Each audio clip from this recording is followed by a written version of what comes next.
Hi friends, welcome to my channel. మీరు కనుక నా వీడియో ఫస్ట్ టైం చూస్తున్నట్లయితే ప్లీజ్ సబ్స్క్రైబ్ మై ఛానల్. మనం నిత్య పూజలో ఎన్నో రకాల అనుమానాలతో నాకు మెసేజ్లు పెట్టారండి. వాటన్నిటికీ సరైన సమాధానాలు ఈరోజు చెప్పాలనుకుంటున్నాను. మనం దేవుడి గుళ్ళో దేవుడి గది శుభ్రం చేసిన తర్వాత పేపర్ వేయాలా, క్లాత్ వేయాలని అడిగారండి.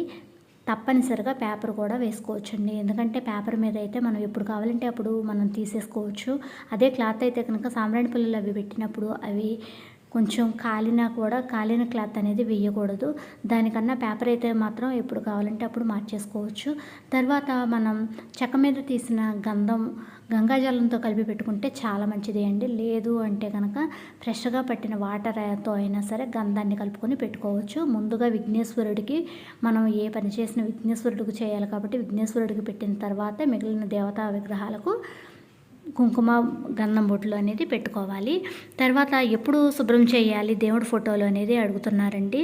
దేవుడి ఫోటోలు అనేది అమావాస్య తర్వాత పాడ్యమి రోజున గ్రహణం అయిన తర్వాత సూతకం లాంటివి మైలు లాంటివి వస్తే అవి అయిన తర్వాత మనం దేవుడి ఫోటోలు అనేది శుభ్రం చేసుకోవచ్చండి.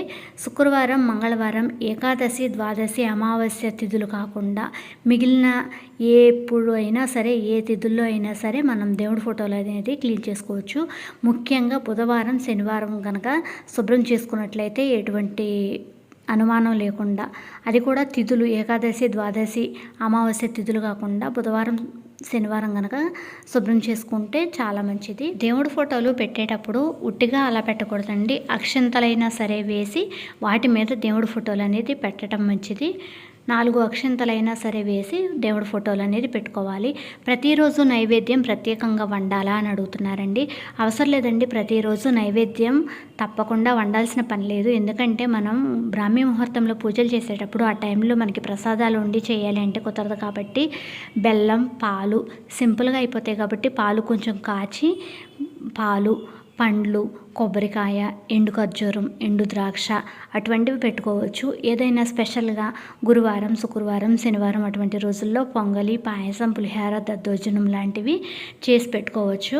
తర్వాత ఇంకొక అనుమానం, నిత్య పూజ చేయలేని వారు ఏం చేయాలి అని అడిగారండి. నిత్య పూజ చేయలేని వారు కనీసం దేవుని శ్లోకాలు చదువుకున్నా సరిపోతుందండి. ఎందుకంటే పూజ చేయాలనుకున్నా మనకి చేయలేని పరిస్థితులు ఉంటాయండి. అటువంటప్పుడు మనం దేవుని శ్లోకాలు శ్రీరామ రామ రామేతి రమే రామే మనోరమే సహస్రనామ తత్తుల్యం రామనామ వరాననే లాంటివి శ్లోకాలు, హరే కృష్ణ కృష్ణ కృష్ణ హరే హరే లాంటి శ్లోకాలు 108 సార్లు, అలా లేదంటే మనం ప్రతినిత్యం మననం చేసుకున్నా సరిపోతుందండి. అమ్మవారికి సంబంధించిన శ్లోకాలు ఏదైనా సరే అలా మననం చేసుకున్నా మనం పూజ చేయలేదు అన్న ఫీలింగ్ లేకుండా ఉంటుంది. నిత్య దీపారాధన సమయం సాయంత్రం, ఉదయం ఏ సమయంలో చేసుకోవాలి అని అడిగారండి. నిత్య దీపారాధన అనేది సూర్యోదయానికి ముందు, సూర్యాస్తమయానికి తర్వాత నిత్య దీపారాధన అనేది చేసుకుంటే చాలా మంచిది అండి. ఎందుకంటే బ్రాహ్మీ ముహూర్తంలో కుదరని వాళ్ళు కనీసం 6 లోపల దీపారాధన చేసుకున్నా చాలా మంచిది. 6 లోపల కుదరదు అనుకుంటే కనుక కనీసం 10 లోపల దీపారాధన, నిత్య దీపారాధన అనేది చేసుకుంటే చాలా మంచిది. సాయంత్రం దీపారాధన సూర్యాస్తమయానికి తర్వాత, అంటే మనం ఒక టైం అనేది పెట్టుకుని 6 గంటలకి ఎవరైనా లైట్లు వేస్తాం కదా, ఆ టైంకి దీపారాధన కనుక చేసుకున్నట్లయితే చాలా మంచిదండి. ఎలాంటి శ్లోకాలు, మంత్రాలు చదువుకోవటం రాదు అంటే ఏం చేయాలి అని అడిగారండి. కనీసం ఓం శ్రీ మాత్రే నమః అని, లేదంటే కనుక ఓం నమో భగవతే వాసుదేవాయ అని, ఓం సాయి, శ్రీ సాయి, జై జై సాయి లాంటి చిన్న చిన్న వాక్యాలైనా కానీ పలకటం వస్తుంది కదా, అలాంటి చిన్న చిన్న వాక్యాలైనా మనం నిత్యం పఠనం చేసుకోవటం వల్ల కూడా ఆ దైవశక్తి అనేది మనలో ఎప్పుడు అలా ఉంటుందండి. ఆ దైవానికి కూడా మన మీద అనుగ్రహం అనేది కలగటానికి అవకాశం ఉంటుంది. శుక్లాం వరదరం విష్ణుం శశివర్ణం చతుర్భుజం లాంటివి కూడా చిన్న చిన్న శ్లోకాలతో కూడా పూజ అనేది మనం చేసుకోవచ్చండి. కనీసం 10 నిమిషాల లోపులోనే అయిపోతుందండి. ఎంత సమయం చేసుకోవాలి, ఎంత సమయం పడుతుంది నిత్య పూజకని అడిగారు. రోజు కనుక చేసేవాళ్ళైతే కనుక 8 నుండి 10 నిమిషాల లోపే అయిపోతుందండి. అది కూడా చాలా ఇంకా ఎక్కువ టైమే. రోజు చేసేవాళ్ళకి అంత టైం కూడా పట్టదండి. ఎందుకంటే శ్లోకాలు కంఠస్థంగానే ఉంటాయి కాబట్టి నిత్యం చేసేసుకోవచ్చు. నేనైతే ఎప్పుడు దీపారాధన చేసేటప్పుడు అప్పుడు ఒత్తులు ఇలా చేసుకుంటాను. లేదు అంటే కనుక సంవత్సరానికి సరిపడా ఒకేసారి ఎలా దీపారాధనకి ఒత్తులు చేసుకోవాలి అనేది నేను వీడియో చేశానండి. చాలా సింపుల్గా ఎలా చేసుకోవాలి అనేది. కావాలంటే మీకు లింకు డిస్క్రిప్షన్ బాక్స్లో ఇస్తాను. నువ్వుల నూనె కనుక వాడినట్లయితే పూజ నువ్వుల నూనె అయితే కనుక అది ఒరిజినల్ నువ్వుల నూనె అండి. దాంతో దీపారాజన చేస్తే మాత్రం మనకి ఆవు నెయ్యి అందుబాటులో లేదు అనుకున్నప్పుడు ఇలాంటి ఒరిజినల్ నువ్వుల నూనెతో కనుక దీపారాధన చేస్తే చాలా శ్రేష్టం అండి.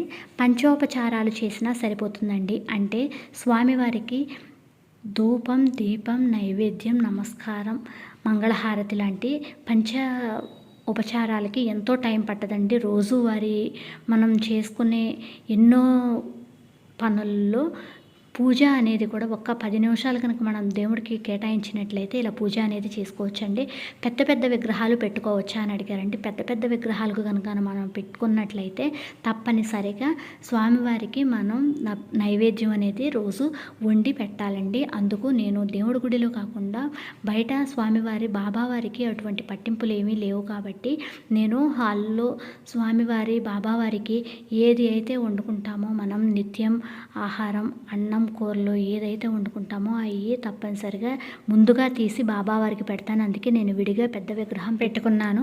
స్వామివారి బ్రహ్మ కడిగిన పాదాలు లేవగానే కనుక మనం చూసినట్లయితే ఎటువంటి దోషాలున్నా పోతాయి, ఆ రోజంతా మంచి జరుగుతుంది. కాబట్టి లేవగానే చూడటానికి వీలుగా నేను స్వామివారి పాదాలు కూడా నాకు హాల్లో పెట్టుకున్నాను.